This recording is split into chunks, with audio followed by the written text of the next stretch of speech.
Hi అండి. ఈరోజైతే నేను మీకు ఒక మంచి లంచ్ బాక్స్ రెసిపీ అయితే చేసి చూపిస్తానండి.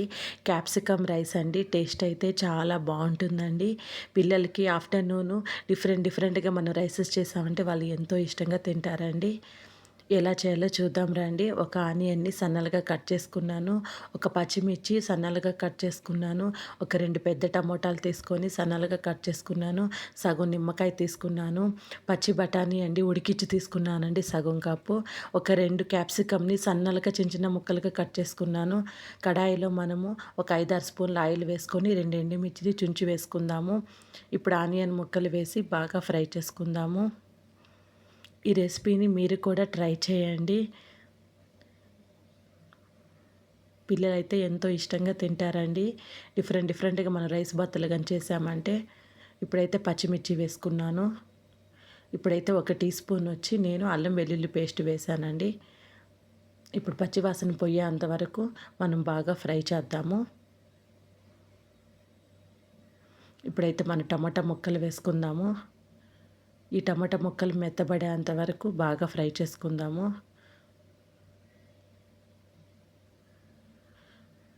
మూత పెట్టుకోండి. తొందరగా ఫ్రై అయిపోతాయి. తొందరగా మెత్తబడిపోతాయి టమోటాలు కూడాను.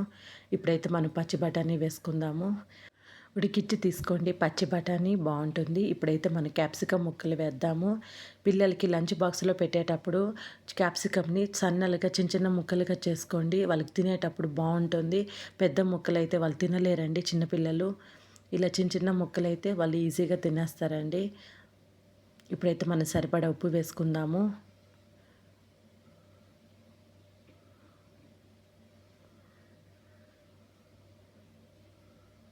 ఇప్పుడైతే ఒక అర టీ స్పూన్ వచ్చి పసుపు పొడి వేసుకున్నాను.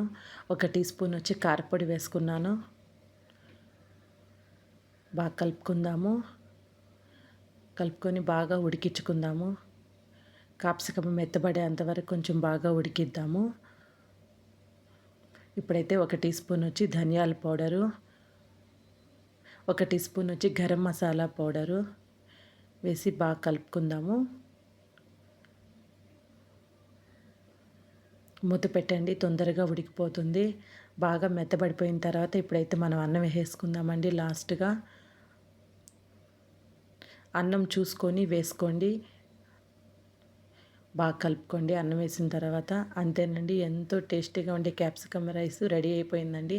ఇప్పుడైతే మనం సగం నిమ్మకాయ ఉంది కదండీ అది పిండి పోసేసుకుందామండి.